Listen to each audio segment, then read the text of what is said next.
Mega, eu vou puxar contigo. Ontem a gente ficou aqui exaustivamente falando desse assunto. Você trouxe esse breaking news para a gente no Bastidores.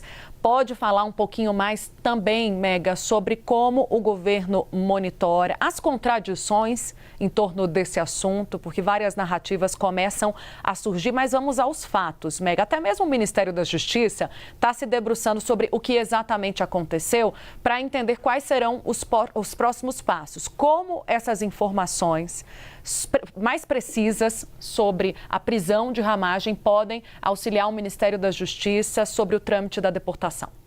Oi, Tainá, boa tarde para você, Clarissa lá em São Paulo e para quem está do outro lado da tela assistindo a gente mais um Bastidor. Tainá, são diferentes desfechos que podem ser esperados. O primeiro ponto é a gente entender qual é a informação que vem do ICE e essa informação ainda não foi identificada. O ICE é justamente a polícia nos Estados Unidos que é utilizada com este fim de coibir quem está numa situação ilegal no país. Então, é preciso a gente entender qual é a motivação que está por trás. Se é, por exemplo, o pedido de extradição, isso muda muita coisa, porque você pode ter algum tipo de desdobramento futuro em relação a esse pedido de extradição que foi apresentado no dia 30 de dezembro de 2025.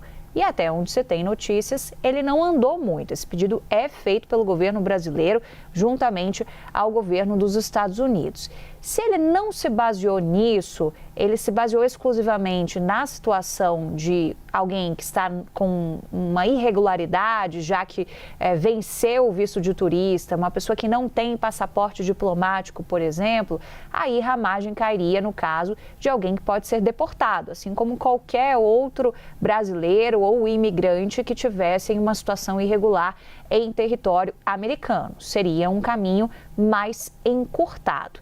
Tem aquela possibilidade também de asilo político, né? O Ramagem fez esse pedido, mas também não teve ainda muito desdobramento em relação a isso. Pode ser que esse processo ande, pode ser que não. O que vai ditar esse ritmo vai ser realmente a articulação que vai ser feita no bastidor a respeito disso. Se vai ter ou não uma influência política pelo fato de que Ramagem é muito próximo de interlocutores como Eduardo Bolsonaro, Paulo Figueiredo, que tem uma entrada com algumas figuras importantes da Casa Branca. Então, isso também pode ser um fator relevante em relação a esse assunto. Então, está tudo muito em aberto. E está em aberto justamente porque a gente não teve ainda acesso a essa justificativa oficial do ICE para efetuar essa prisão do Ramagem. Tem também um discurso que caiu muito no campo bolsonarista, que é a questão da infração de trânsito. Eduardo Bolsonaro, por exemplo, está falando isso, que Ramagem foi detido justamente porque teria praticado uma infração de trânsito. Só que quando a gente vai do outro lado, bater na porta da Polícia Federal para ter mais informações sobre isso, eles afirmam que não é o caso, que ele estava em uma situação irregular. Jonas Maia vai trazer mais informações para a gente aqui sobre isso ao longo do Bastidores. Então, é uma situação que ainda está muito em aberto e que ainda não dá para ter muita clareza, sobretudo porque a gente não tem acesso a essas informações do ICE.